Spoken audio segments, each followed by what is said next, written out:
Excellent. So we'd like to welcome you again. Thank you for being patient. And now we're very excited to start with our first keynote for the day. I'll introduce myself. My name is Sarah Hanafi. I'm a fifth-year resident doctor in psychiatry. I'm currently based at McGill University here in Montreal.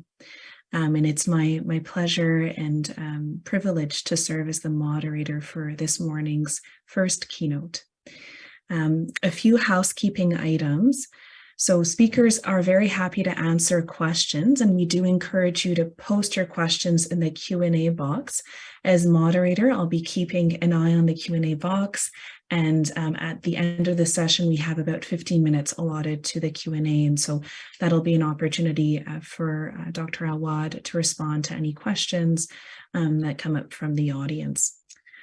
Feedback for the session and the conference will be provided digitally after the conference in the form of a Google survey. So we do ask you to please keep your eyes peeled for that. And as we said, our continuous quality improvement is really essential to the success of the conference year after year. So please provide us your feedback. We do very much value it and take it into consideration, and it informs our planning every year.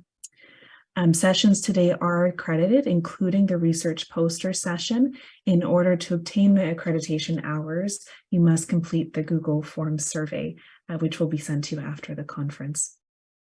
There are also resources that are available at www.muslimmentalhealth.ca. And finally, we encourage you to spread the word about the conference. Please post on all social media that you use, whether it's Instagram, Facebook, or Twitter. And today we are using the hashtag CMMHC2022. Now, I have the immense pleasure and privilege of introducing Dr. Rania Awaad. She has been very graciously joining us from a different time zone. So we're always grateful for her willingness to participate in the conference despite the time difference. She is a clinical associate professor of psychiatry at the Stanford University School of Medicine, where she's the director of the Stanford Muslim Mental Health and Islamic Psychology Lab, as well as Stanford University's affiliate chaplain. In the community, she serves as the executive director of Maristan.org, which is a holistic mental health nonprofit serving Muslim communities, and the director of the Rahmah Foundation, which is a nonprofit organization dedicated to educating Muslim women and girls. In addition, she is faculty of Islamic psychology at Cambridge Muslim College and the Islamic Seminary of America. She's also a senior fellow for Yaqeen Institute and the Institute of Social Policy and Understanding. Prior to studying medicine, she pursued classical Islamic studies in Damascus, Syria, and holds certifications, what we refer to as Ijaza, in Quran, Islamic law, and other branches of the Islamic sciences. I invite you to follow her at Dr.Rania Awaad. I believe she has an active presence on Twitter and Instagram. In terms of the objectives, the learning objectives for this session, we will be 1, reviewing the evidence for spiritually adapted mental health treatment, 2, discussing the possible clinical considerations when assessing Muslim patients, 3, demonstrating skills to ensure that Muslim patients receive patient-centered care, and 4, provide case examples of spiritually adapted assessments and treatments. Without further ado, I welcome you, Dr. Awaad. We're very much looking forward to your keynote. Thank you. Thank you so much, Dr. Sarah, and assalamu alaikum, and good morning to everybody here.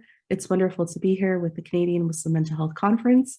So happy that you all are here this morning, and I'm sure this is going to be a wonderful and amazing conference and opportunity, inshallah. And today, inshallah, as Dr. Sada mentioned, we're going to be talking about really this concept of integrating spiritual care into your clinical practice, inshallah, particularly as it pertains with working with Muslim patients and clients. And so, inshallah, what we're going to do is I'm going to share my screen and we're going to go through some of these slides that we have here together and really explaining what is spiritually integrating care, and also to explain how is it that you start to adapt some of these Islamic principles or understandings into your work with Muslim patients? So here we go, inshallah. And all throughout this presentation, inshallah, there's going to be some links that I'll share with you in order for you to kind of follow along or even to read some of the academic papers that I'll be referring to that make up part of this presentation, inshallah ta'ala. One more thing that I'll share with you, inshallah, is that I'll just first, before I do that, give kind of just credits to those who made this training possible, folks from my lab who have been working really closely on this presentation and others, the Stanford Muslim Mental Health and Islamic Psychology Lab. And today's presentation in particular is made possible by funding from the John Templeton Foundation as a sub-award from Stetson University, because what we're doing is working on this concept of religious and spiritual competencies in clinical training. And we are the team that was awarded the funding to be able to work on specifically Muslim populations. So with that, since this is kind of a presentation that has a research component to it, I invite all of you here, if you're willing, and I would really appreciate this, so would my team, is if you could please complete a quick free survey research link. Basically, it just asks you a survey about questions related to this training before we actually begin. And then there's one similar to it that we'll post again at the very end of the hour as well, inshallah. We'll put the link in the chat box, but also know that this, you can hold your phones up to the QR code here and hopefully that works. And I'll just give you a moment to do that if possible.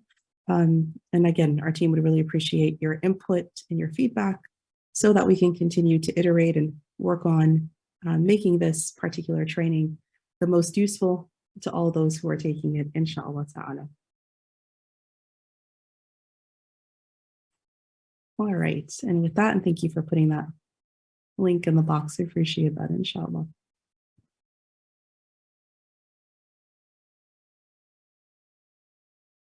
All right, one more thing before we formally begin, just a quick disclaimer. Hopefully this goes without saying, but I'll go ahead and say it anyway, just because it's important. I know we have a mix here between folks who are clinicians and folks who are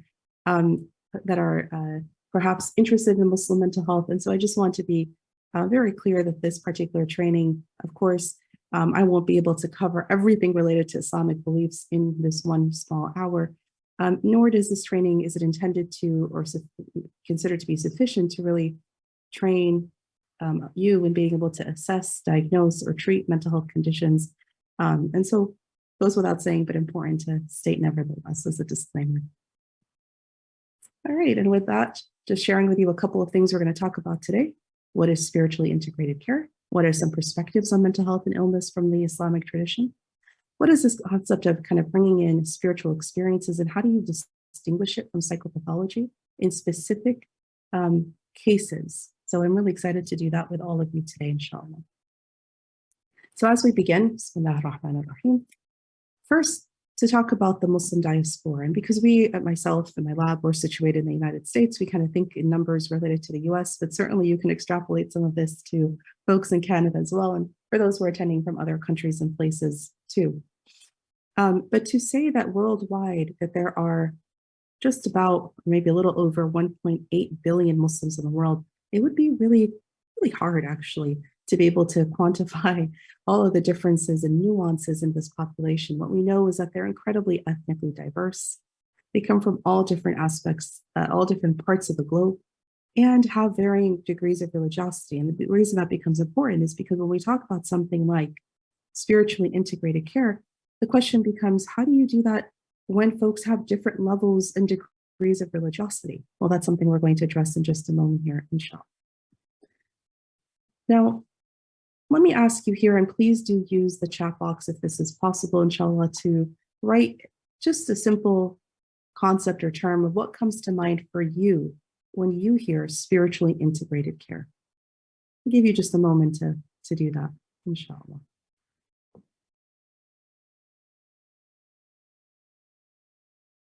And I would love to see some of your answers.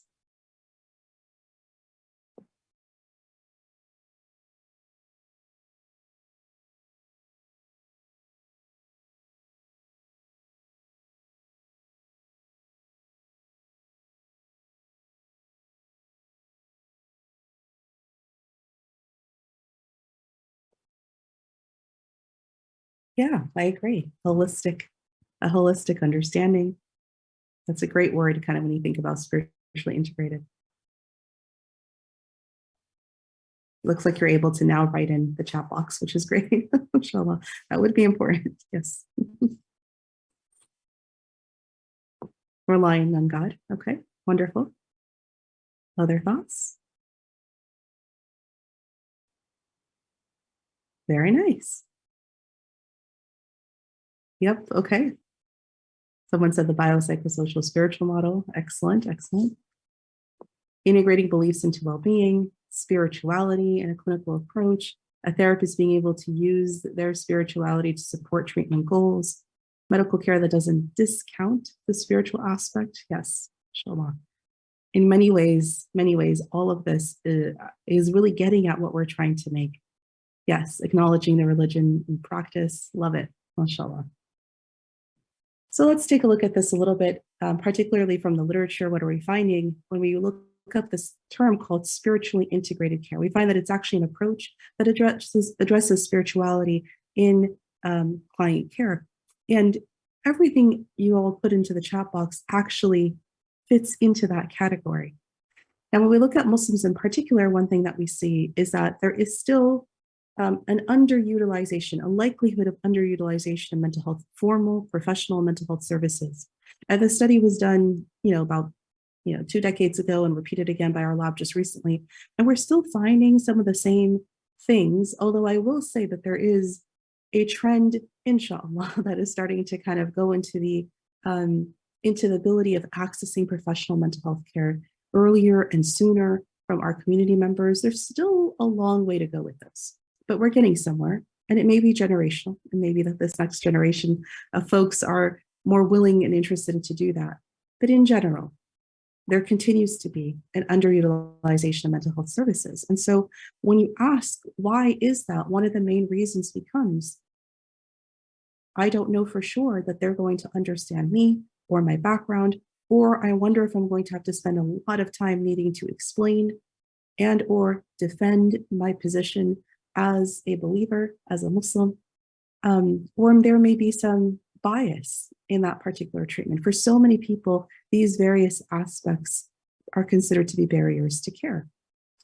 And so when we talk about spiritually integrated care, particularly in the Islamic context, one of the first things to help to give a solution to this for folks who are truly feeling, unsure about accessing professional mental health care, one of the questions becomes, how do we understand mental health and mental illness from that Islamic context? So let's start there, inshallah. And I'll give you a couple of perspectives on this. Many of us who are clinicians here know about the biological model or theory. When you talk about neurotransmitters and hormones, that's usually what we're talking about, biological, or the psychological or the environmental theories related to mental illness, as in to say, when you stack up a number of pressures or when you have various things happening to you in the environment that can cause mental illness. However, we tend to stop short of understanding any spiritual causes or supernatural explanations, and those typically don't make it to our trainings, if you will. And when you talk to somebody who comes from a Muslim faith tradition, again, in that whole spectrum of levels of religiosity, just in general, you'll find that a lot of people have spiritual or even potentially supernatural explanations to why they are having a difficult time with their mental illness, and often are feeling out of sorts with really being able to access a medical or biological or psychological environmental model of illness. And this is where I love to really remind folks who come from the Muslim tradition about the hadith of the Prophet Muhammad, peace be upon him, that says that there's no disease that Allah has sent down except that he has also sent down its treatment. And when you frame it like that, when you frame it in, if God sent down an illness and he's promised that he also has sent down its treatment, as in to say, it may not be immediate. Think about COVID-19, right? It may not be right away, but we have this responsibility to continue to find how it is that we're going to treat or help or minimize or mitigate that particular illness. But the Islamic belief and understanding is, if an illness has been sent down to humankind, then a treatment and or a cure will be found. That theological belief becomes really important when you're working with Muslims, and to remind them of it when they're kind of feeling a little bit hopeless or despairing. And usually for many, they're like, yeah, that's right. That is part of our belief, right? Now, when we go into the next part here, where we kind of understand the spiritual understandings related to why someone might have mental illness that we hear from many people. Things like, maybe this is a test or a trial from God. Maybe it's an expiation for my sins. Maybe it's a way for me to get closer to God. Maybe it's a punishment or a reminder from God. Maybe it's an opportunity for me to ask for forgiveness. Or maybe it's a spiritual growing edge. Now, all of these are aspects that we have gleaned from our research and from our discussions with Muslims, from our lab as we do our research, to really understand what drives these understandings, what drives that spiritual understanding of mental illness. And what becomes abundantly clear to us is that when clinicians don't give room and space for these spiritual understandings, people from not just from Muslim backgrounds, but even from other faith traditions tend to shut down. And if their faith cannot be, their room cannot be made at the table, if you will, for them, then they feel like they're not really being genuine to themselves and to their backgrounds, and that something in them is stifled in receiving that kind of level of care. So when you think about all those things, then you start to realize, wow, if I have somebody who identifies as coming from a faith tradition, and in this case, we're talking about Muslims, it's really important to make that room. And we'll give more examples of this in just a moment. Now, there are a number of different explanatory models of illness. And one, as we mentioned, is the medical model, where, again, those of you who are clinicians would have focused a lot of your time on learning this one, this kind of biological perspective related to cognition and behavior. For many people who come from faith traditions, and here I'll focus specifically on the Muslim tradition, that medical model doesn't negate other models, explanatory models, such as the spiritual or religious explanatory models, that maybe comes up, and what crops up is, could this be a weakness of faith? Or could this be because I'm not doing a good job in my own faith tradition? And while you as a clinician, this may not be your question to answer, right? You can always refer to spiritual care providers like pastoral care, like their imams, shuyukh, chaplains, and others who kind of work in the space of kind of more religious spiritual spaces, and refer your client or patient back to that person. It's important to just make a room for it and not shut it down completely, because it may be a very valid question that person is grappling with, right? Or when we talk about the social model, this one seems to be pretty, most clinicians are comfortable with this one, that everyday stressors kind of add up: economic distress, employment issues, family issues, right? We tend to study this and feel pretty confident about it. But when you get to the magical explanatory model, this is where a lot of people hesitate. The interesting thing is, most cultures actually have some level of what we would call superstitious beliefs, or witchcraft or sorcery or other aspects like this. And in the Muslim belief system, and we'll come to this in a case shortly at the end, we look at this and say, some of these aspects work or are discussed in Islamic faith understandings as well. What do I mean? If you've ever heard someone refer to black magic, sihr, or somebody refer to ayn, the evil eye, or somebody refer to jinn, right? Kind of these supernatural possessions. These are not specific to the Muslim cultures, by the way. Actually, other cultures and other belief systems have these too. But they are certainly ones that are discussed in the Quran. And they have room and space to make room and space to know that it's part of that spiritual and explanatory model for people. And so to completely shut it down becomes really problematic. We're going to do a case, inshallah, where we'll try to integrate some of these things together, but just hold on to that thought because it becomes really important. All right, now let's take a look at some of these aspects that are essential when you're working with a Muslim patient client. Let's talk about this concept of the importance of prevention in Islam. For me, I very much believe that Islam is what we would call a preventative religion. What I mean by that is there are so many laws, ritual laws, Islamic ritual laws from the religion itself, that essentially what I basically say is stop badness from happening before it happens. This is how I think of it. If you think about things like substances, right, alcohol and drugs, whether illicit or recreational, all of these are actually prohibited by Islamic law. Why? Because of the foundational principle that they alter the mind and potentially the body. Now, this concept becomes important because it is part and parcel of the faith tradition, and anybody who's in the public health space might be celebrating this because there's a lot of heavy emphasis on prevention.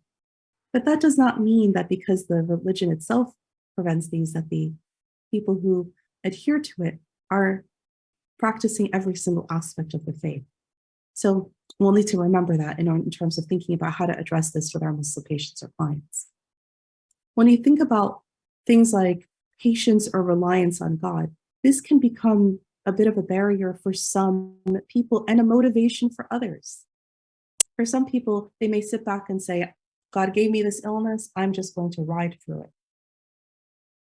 And for other people, actually, the very hadith that I shared earlier of if God sent an illness, he's going to send its cure, becomes really meaningful to them. And they actually go forward to take the actions of getting the help, the counseling, the medications, whatever it is they need, all while relying on God. And so here we remind people of another prophetic tradition, which is tie your camel, or more, that's kind of the colloquial way of saying it, or the more specific way of saying it is do your parts, then rely on God. Tie your camel, then rely on God. This concept of you must take step first and then rely on God becomes really important to not just sort of sit back and let whatever happens happen, right? And that usually is very helpful when I'm talking to patients who have some resistance to getting help and care. All right, now clinical applications of some Islamic concepts. This idea of, we talked about spiritually integrated care. We talk more specifically to Islamically integrated care. And some of you know that I've was one of the co-authors in writing a book called Introducing Islamically Integrated Care into, to clinical care, Islamically integrated concepts into our psychotherapy. And so I hope that is a useful book to all of you. Maybe if somebody wouldn't mind putting that link to that book in the chat, that would be really great. Because this concept of how do you do that? How do you take your own, if you are in the mental health field and you're taking psychotherapy, you're learning how to do this, how do you integrate Islamic concepts into it so that a person who's going through whatever it may be, anxiety, depression, trauma, whatever it may be, they have a certain level of familiarity of Islamic concepts that then can be integrated in with the very care that you are providing through therapy. That is a training in and of itself. In fact, we call that the TIP training. The model that we created was called the TIP training. TIP, T stands for traditionally, I is Islamically, the other I is integrated, and the P is psychotherapy. So traditionally Islamically integrated psychotherapy, or the TIP model. And hopefully that you guys find that a useful the book to you and a useful training. Thank you, Dr. Arfine. That's the link there, inshallah, for those who'd like to have that book to follow along or to actually attend some of the TIP trainings. Now, the treatment with ruqya, this concept of ruqya, some of you may be familiar with it. It basically is when a person either goes to a religious leader or does this for themselves, which is basically they use certain verses of the Quran where they read it upon themselves for protection. And I would encourage you not to be so frazzled by this if one of your Muslim patients or clients brings this up and they say, well, I went to go get a ruqya, or I'm doing the ruqya on myself. Why? Because it's actually part and parcel of that Islamic tradition that people do this. We know that the Prophet Muhammad, peace be upon him, did the ruqya as well. And so this idea is there, and it does not necessarily negate them also taking medications or going through therapy or whatever it may be. Just know that it's there, but it shouldn't be exclusive. It's not one or the other. And I think that's what's important to also remind our patients. So let's do this checklist together. When we work with Muslim patients or clients, let's take a look at some of the main things we want to make sure we cover. I'm going to share with you some of the things from the DSM-5 related to the cultural formulation. So at the end of the DSM-5, we find the section called the cultural formulation. And I think even though it uses the word culture, those who created it will tell you that it's culture and religion, actually both together. And it's very helpful when you want to organize the way you're thinking as a clinician of how do you do the spiritually integrated care we've been talking about. Number one is cultural identity. So it's you checking in the first place. And I say this to all the clinicians I train. We just finished this week, actually, every year I teach a course at Stanford to our psychiatry residents called Culture and Religion in Psychiatry. And, in the many cohorts I've taught this training now, this class now, as part of their core psychiatry training requirements, we always get to this point in the class where people say, do I really need to ask about religion? And I say to them, look, if you are going to be asking about any other identifiers, a person's age, their gender, their racial ethnic background, things related to their social economic background, things related to whether they're single, married or not, things related to this, that, or the other thing, for you to leave out the part of, do they have a faith that they fall back on? And if they do, is that faith actually supportive to them or not? Is missing a big chunk of someone's life, particularly if they come from a faith community. And the easiest thing that they'll say if they don't is no. And like you keep going. But if they say yes, then it becomes really important to understand what is that identity? What is that relationship between them and their faith? Is it positive? Is it negative? Can you leverage that faith and its supports for them? Number two, the cultural explanations, like we just talked about it earlier, we have the slide on the explanatory models, becomes really important for number two. Number three, cultural components of the psychosocial environment. Here, the example I'll give is, it's very common for me in clinical practice that I will have multiple generations of a family want to come and sit in the room.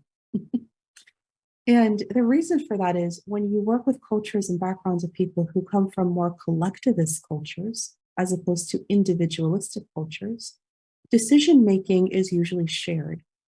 And it's not one person making a decision for themselves to the exclusion of the others. In this case, when it's more collectivist, it's usually a joint decision-making process, which has pros and cons. Both models have pros and cons. But it's really important to understand this because when in therapy, we get sometimes this false notion that it's just us in the room with our patient or the client. And then the reality is when this person comes from a collectivist culture, there's actually several invisible people in the room. And so you could have your patient or client kind of nod their head at everything you're saying, and then do nothing of what you told them to do afterwards. And if that keeps happening, number three might be where you're falling short, not really understanding the cultural components of that psychosocial environment. Because if it turns out that you need buy-in from other members of that family or other stakeholders, and there isn't that buy-in, whatever you're prescribing, even if it's great, isn't actually going to go through. So I encourage people to consider things like family sessions, and maybe more often than maybe you would have done with other patients or clients, but really all people, like this might be useful. I often do this thing where I'll say, if this is not, I'll say, let's invite your spouse to this session with your permission. And I'll be very clear, I'm not doing marriage family therapy right now. What I'm doing is a family session. Why? Because I want to make sure that that other person has the buy-in in what it is that I'm saying or prescribing. And often when that happens, things go much, much more smoothly.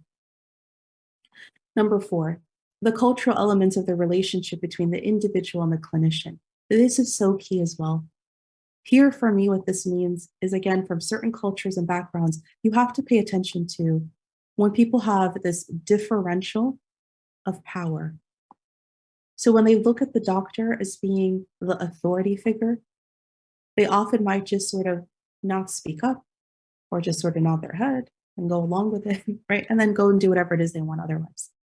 And I think this is really important because once you start to realize that it may not be a straight line kind of relationship, it may be a differential of power kind of might be more skewed like this, then at that point you start to change the way it is that you're interacting with that patient or client so that you can make sure that you're eliciting their really true emotions and opinions about the treatment plan. All right, number 5, the cultural elements of disease manifestation. There are so many aspects to number 5, but I'll give you a quick example. When people can't have or don't have the language of mental health, as you know, they'll often use more somatic explanations. They'll say things like, my head hurts, my stomach hurts, my back hurts, my this hurts or that hurts. That's safer to say. And that could be a cultural manifestation, right? And so part of this is also making sure to really tune in or to read between the lines for folks that come from cultures in which access to mental health care and discussions related have been particularly difficult or strained. All right, let us keep going, inshallah. Now, I talked about what it is that we might, the importance of bringing in the discussion of someone's faith or background. Let's go ahead and do what we call the religiosity kind of checklist. And let's focus in on kind of Muslim patients or clients. And we already talked about that there may be varying degrees of identification with a religion. You want to make sure what you're asking is done in a very non-judgmental manner. And you want to make sure that you're figuring out what factors influence that person's religiosity. What about their childhood experiences? Was it positive or negative? Are they dealing with Islamophobia, religious discrimination, or exploration? Could it be that they're kind of figuring and dabbling out at that stage of their life? Could there be pressures from family and friends that maybe don't align with what they're thinking at this moment? And so these kind of things become really important in really asking and figuring out for your patient. If you're really wanting to make sure that you're doing a good job with this spiritually integrated care, there are some key questions to ask. And the ones on the left here are some of the main ones I'm referring to. But let me also give you very practical, specific ways of asking these questions in a non-judgmental manner. So when you have something you want to ask about, where are they exactly on the spectrum of religious practice? You might just ask something like, do you consider yourself a religious person? And again, if the answer is no, it's a quick no and you're done. But if the answer is yes, you can do a little more exploration, right? How about this question? How do your religious beliefs affect your day-to-day life? Right? That elicits so much information. Let's use the example of Muslims. If they were to say to you, I pray 5 times a day, every day, and I'm committed to that. Praying 5 times a day is a major commitment. To stop, drop, and pray wherever you are 5 times a day is a major commitment in one's life. Literally, their day will rotate around prayer. And so something so massive in a Muslim's life who is praying 5 times a day, to not even check in on that or to know about that becomes missing a really big part of who they are, right? And you can elicit that by asking, what's it like for you day to day? And then find out, do they fast in Ramadan, for example? Or are they struggling with that, right? Or do they feel guilty related to it?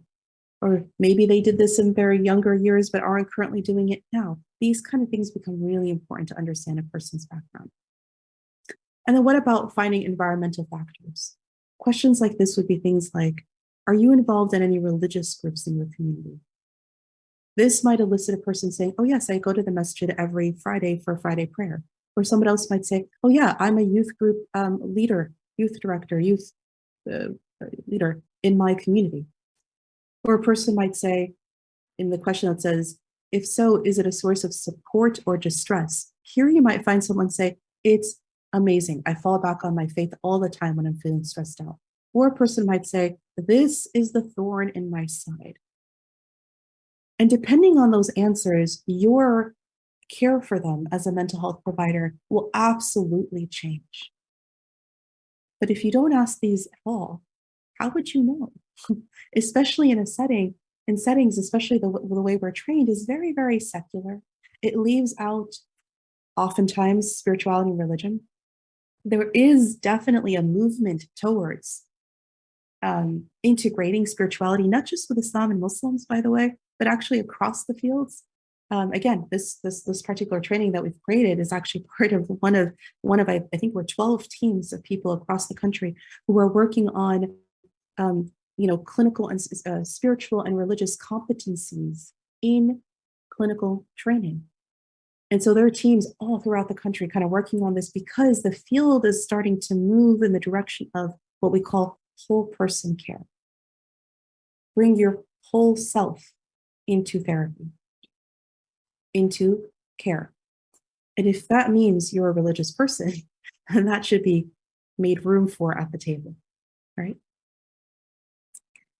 All right, now I'm going to shift gears a little bit. And here we're going to hopefully share with you a couple of more important aspects working specifically with Muslim populations. These are what we call the more difficult topics to address. What I'll also say is hopefully we have some links here that we're going to start sharing with you related to various aspects of each and every one of these.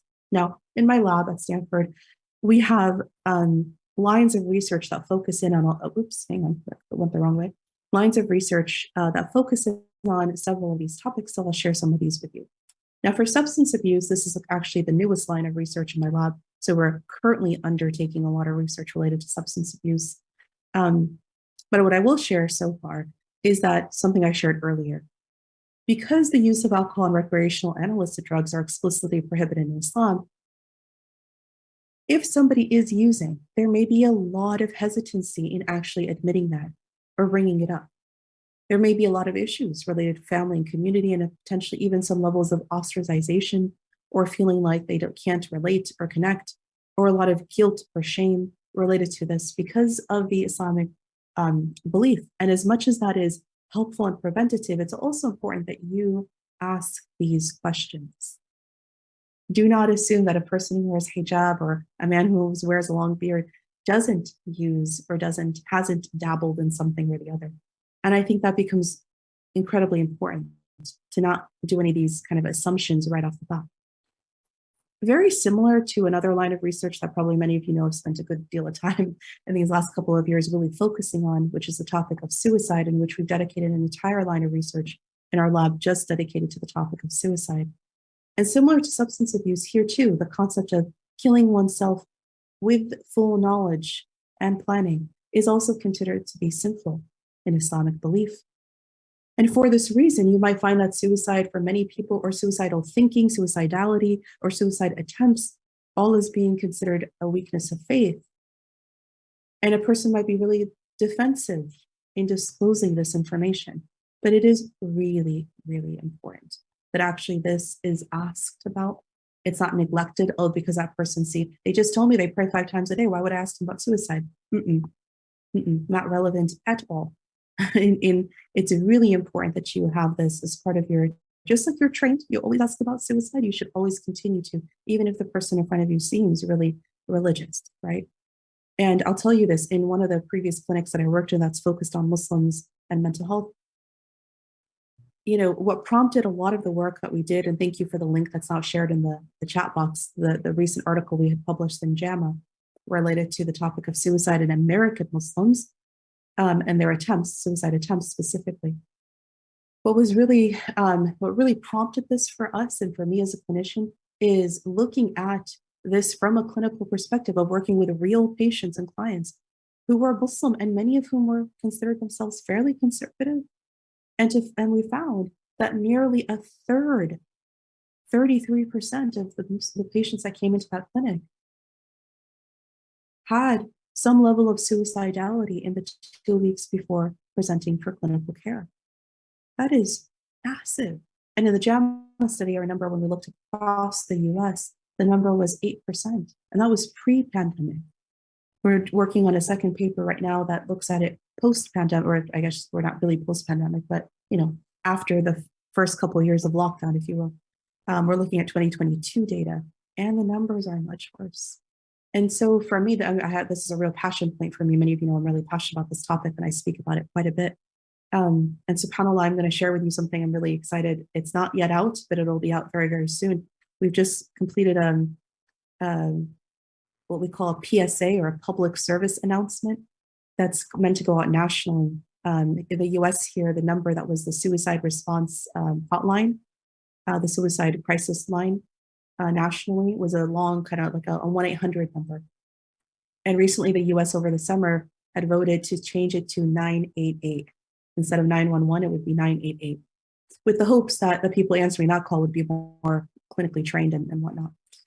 But also because it's a shorter number and easier to access. So alhamdulillah, just recently with Meristan, the nonprofit that I'm with, that focuses on Muslim mental health, we were able to, alhamdulillah, tabarakallah, work on getting several of our, big name imams and sheikhs and so on, part of a video that talks about that, the 988, and how it's the importance of actually getting care when needed. It's a very powerful video. It's a little tiny video, tiny little clip, but something that just push out there. So I'm really excited about that. And hopefully soon we'll get to share with all of you. But back to what I was saying related to suicide, same thing, like substance abuse. Do not assume, always make sure you ask. Such as the third example here related to sexual activity, in that because Islamic law here also prohibits romantic, particularly physical relationships before marriage, and the institution of marriage is a very important one in Islam, similar to other faiths, of course. But it becomes really important because here too, a person may not speak very openly about sexual activity or may be very hesitant, especially if they think that this could actually, confidentiality could leak and it might risk their reputation or that of their family. And so in a very, building levels of confidentiality and rapport with your patients becomes so important, but particularly those who come from communities or populations that tend to have a hard time accessing mental health care in the first place. So these aspects are really important that you continue to ask anyway, and you don't leave out. Another one relates to the topic of abortion. And oops, hang on. I was not done talking about that. And here too, we're going to have, I see that there is one of my slides left, but we have a link for you. It's a link actually from the Yaqeen Institute. And they have a helpful kind of guide on what does Islam say about abortion exactly. I see here that my slide kind of cut it off, but hopefully the link will be useful for you. Same thing, would be important, difficult topics to address, but important ones to address. And with that, inshallah, we're going to now kind of focus our attention with some clinical cases. I promise some clinical cases that we're going to spend, the last little bit of our training here doing together. And I hope these are useful. I would hope that you can, inshallah, use your chat box to kind of answer some of the questions that are coming up in terms of this case. So let's first take religiosity or religious observance versus scrupulosity. All right, let's do this particular case together first. So here's the case we're going to talk about. Layla is a 30-year-old Palestinian American Muslim with anxiety, mostly related to matters of worship. She says that she spends about 1 hour washing her face and limbs repeatedly before her 5 daily prayers due to her anxiety about not being in a proper state of cleanliness. And at times, she even misses her prayer due to this compulsive need to wash her limbs again and again, just to make sure she got it right. Layla's anxiety would be alleviated for a brief period of time after she felt sure that she should sufficiently washed her limbs, but then the cycle would start all over again before the next prayer. Sometimes, even during her prayer, she would notice obsessive fears that would start back up again, thereby causing her to lose concentration and causing her to have to make up her prayer again. This repetitive cycle has come to interfere with the satisfaction she used to get from prayer, as well as her functioning at her job and at home. So take a moment for me and put in the chat box what you think is happening here. What do you think is going on? What's Layla dealing with?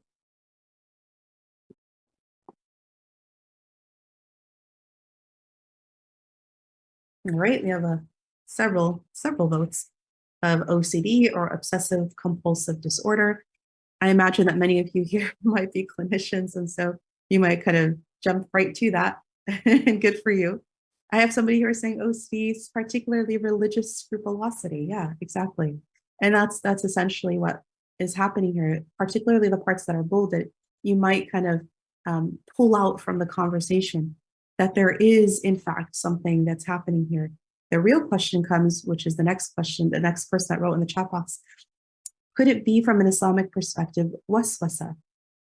Or is this OCD? See, as a clinician, often you're going to be faced with having to make a distinction, and your patient with time may not be cued into any of the clinical parts of this, but they very well may call it what they understand it to be from their faith tradition. So she may come to you and say, this is just waswasa, doc, right? And waswasa meaning, in the Islamic concept of Islamic spiritual belief system, you have the word waswasa, which means whisperings, right?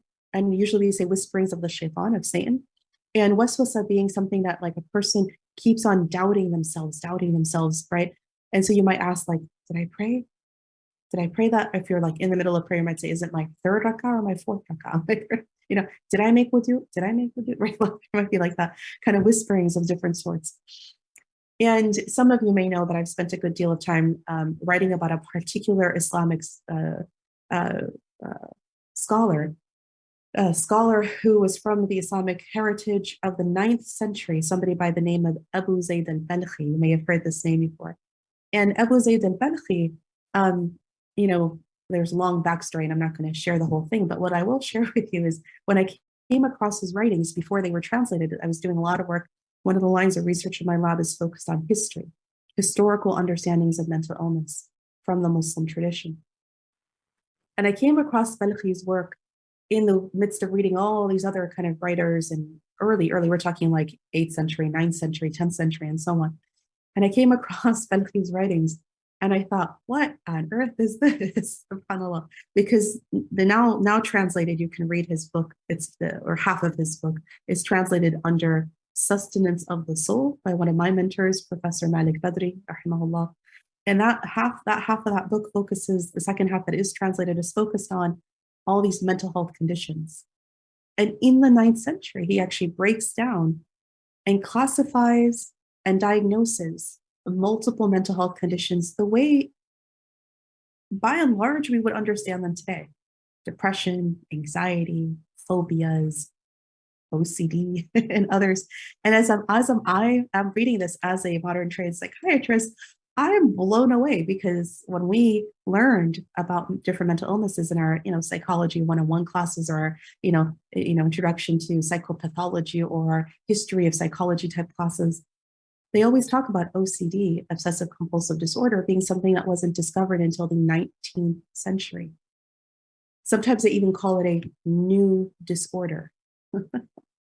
Here comes Balkhi writing this in the 9th century, probably indicating that this illness is as old as man, but hadn't been, is kind of misappropriated as so many of our findings related to mental illness, particularly early findings like classifications, diagnoses, early treatments, have been found by other civilizations, even beyond the Muslim one, Chinese civilization, Indian civilizations, other civilizations beyond a very kind of Eurocentric understanding of psychology, having been born in Europe and founded by some white men, right? With all due respect. So to me, reading this, there were two levels of this. It was like, whoa, look what the early Muslim scholars have said.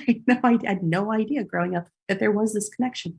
And, B, wow, like this historically or medically, scientifically is a major important finding of saying, no, these illnesses have existed what we call trans-historically through time, right? Anyhow, long story, you have the link, inshallah, now to the Balkhi paper on OCD, and we have a similar one about phobias, and actually just received another paper that I've written on Balkhi, just received acceptance, alhamdulillah, so it'll be made public soon. It's been accepted now, in which I was writing about how Balkhi's book is, to my knowledge, Allahu Alam, seems to be one of the first self-help books for people, because he writes it in this, simple lay Arabic, and he purposely wants to make sure that everybody can get hold of an understanding of the mind-body connection, which is essentially the title of this book, Sustenance of the Body and Soul. Anyhow, in this book, there is a chapter specific to wasawis al-sadr is what he calls it. So this word waswasa again, but he's so clear to say there is everyday waswasa that's normative, that all people have. And then there is a higher level of waswasa, which he says is pathological, that requires help and intervention. And he actually writes it in such a beautiful way where he gives you 3 different breakdowns of how to do this. 1, medications. Yes, medications. They have pre-modern forms of medication, but it's still something you take by mouth to heal you. Second is therapy. And he outlines what today we would call exposure therapy, gradual exposure therapy, which many of you are clinicians know that the frontline treatment, the gold standard treatment is ERP for OCD, which is exposure, ritual, or response prevention therapy. And Balkhi literally outlines this. And thirdly, he talks about the importance of spiritual care, not losing sight that this is an illness that God has sent, and therefore he sends its cure, and having help from those of the people of religion and spirituality to help you through. To me, that, and this is what we outline in that paper that I'm referring to you about, is amazing. That speaks to the Muslim tradition.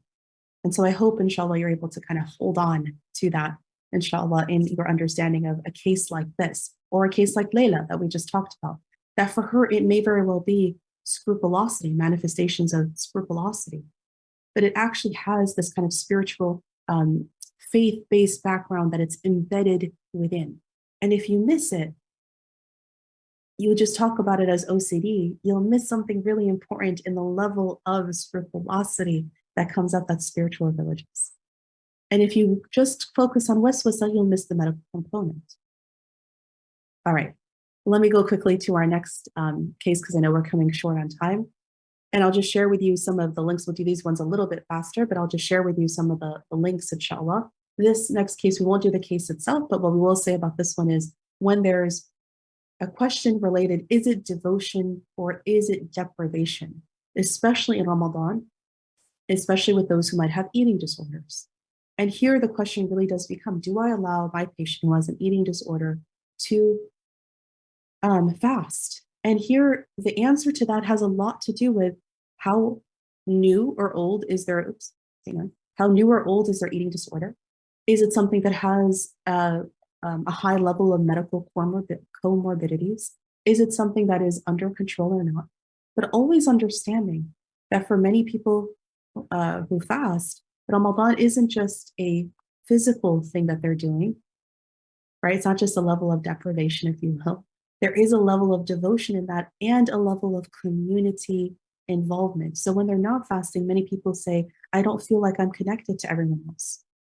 I feel guilty not breaking fast with everyone else, or being in that kind of communal setting that Ramadan brings about.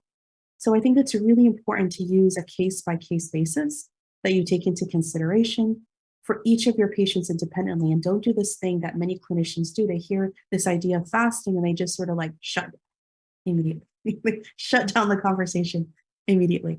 So let's make sure that we give folks the opportunity to explain their case, and if you need to, make sure you can refer to those who might have more knowledge on this, what I call the cultural or religious consultations. And lastly, I want to tell you about this case because it's one that comes up very often. And I promised in the beginning we'll do something related to supernatural. And just very quickly, I'll tell you about Ahmed, who has a history of depression and self-harm. He starts to feel worthless, unmotivated, anhedonic, not sleeping or eating well. And he and his parents believe that what's happening is jinn possession, because he thinks he's starting to hear a voice he is starting to hear a voice, and he feels that he might be possessed. He's feeling very paranoid about it.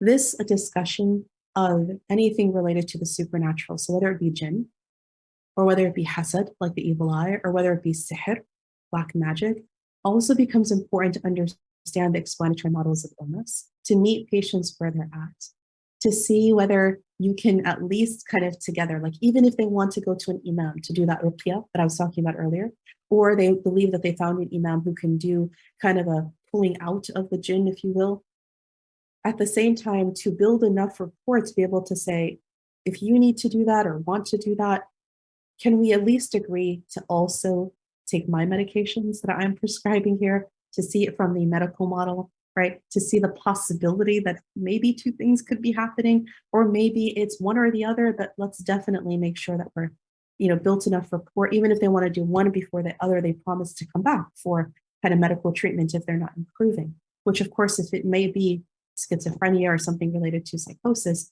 it may not, of course, improve. And so that level of rapport becomes really important. That psychoeducation that has kind of includes in it within a spiritual concept, and not shut down immediately the person in front of you and say, no, no, no, that's not part of my training. I know nothing about it. I will say things like, well, I'm not a jinn doctor, but I can definitely refer you to someone who knows how to deal with this, as long as you agree to still work with me within this medical space as well. And usually that helps quite a bit, kind of build that level of rapport and trust with your Muslim patient, and may very well believe that there's something supernatural happening with them as well. So I hope these cases have been helpful to kind of just understand where we're at and where we've come from. Hopefully in the chat, we'll leave you with some of our contact information at the lab, and through Maristan, the nonprofit that works with the lab, partnered with it to disseminate research and understanding like this. And I'll also share one more thing before I go. We'll put those hopefully aspects in the chat box. It's this training, which is by the American Psychiatric Association, a longer training than the one I did today. It is free to you, and it does have CME as well, 2.5 actually. And a group of us came together to make this training on Muslim mental health available, and the APA is sponsoring it. And so it's free to you for a couple of years, hopefully. Please take that link, hold onto it, and hopefully it becomes a good resource for you to learn even more. I'm the one who narrates this particular training, so hopefully that's useful to you. Let me know how it goes. And lastly, here is that QR code and link to our survey at the end to let us know how this training went for you and what we can do to improve it. And it was useful and helpful. Super appreciate it if you guys can take it. Barakallahu feekum. Alhamdulillah, if we have time, we can take a question or two. Thank you so much, Dr. Awaad. It's always hard, I think, to come to an end on sessions with you, because there's just so much learning, and I think we all wish that we could spend more time learning from you. I think we will have time for one question, and then we'll see. I'm just conscious or cognizant of the next session start time, but I wanted to bring this question of the identity of the provider. So sometimes when we are caring for patients, they also will perceive our identity and our perceived religiosity, and that may affect how they interact within the clinical care. And so I'm wondering, how do you kind of approach that, when we either have a name or visible identifiers that might affect how a patient perceives us? How do you approach that when discussing things that might be more taboo, such as substance use or sexual relations or suicide? And just to clarify, do you mean that if the patient can identify that you too might be Muslim? Mm-hmm. Yeah. And Muslim, there's a spectrum, so they, how they might perceive that part of your identity. Yeah, definitely. I have these kind of internal rules that I've kind of written upon myself, if you will. And I wonder if many of you have this as well, but I don't assume anything going in at all. And I allow the patients oftentimes actually to lead. I've actually been called out on this a number of times because, and mostly this is before COVID, but you go get your patient from the waiting room, and you call out that name, the person stands up and they follow you back to the to their room, and we'll get into that room, and the person would say, Dr. Awaad, I thought you would say Assalamu alaikum to me. Why didn't you say Assalamu alaikum? And this has happened a few times. And I very purposefully do not actually begin with anything or do anything of assumption, because I don't know that person yet, and I don't know where they're at. And so I've been called out on it a few times. But that's a rule I've taken upon myself of don't assume anything just because a person has a Muslim sounding name, or assume that they're coming to you because of your own background or anything like that. But when we get into the room and we just give them a time to kind of decompress and kind of tell me a little bit about who they are and their background, often it's easy to then understand and explain, this is why I do what I do and why I don't assume anything. And you find actually all different levels of this. It goes both ways. You have patients who are looking to you. Often, like I have experienced this often, probably because of my dual training, where people are looking for even religious and spiritual advice inside of the therapy office or room, the clinical space. And I say very clearly, how do you ask me this question at the masjid?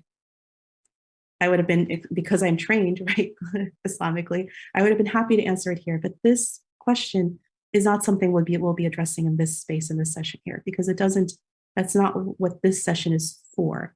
Sometimes it's a lot of psychoeducation of trying to explain, what is therapy for? What do we do here, right? What is the purpose of this space?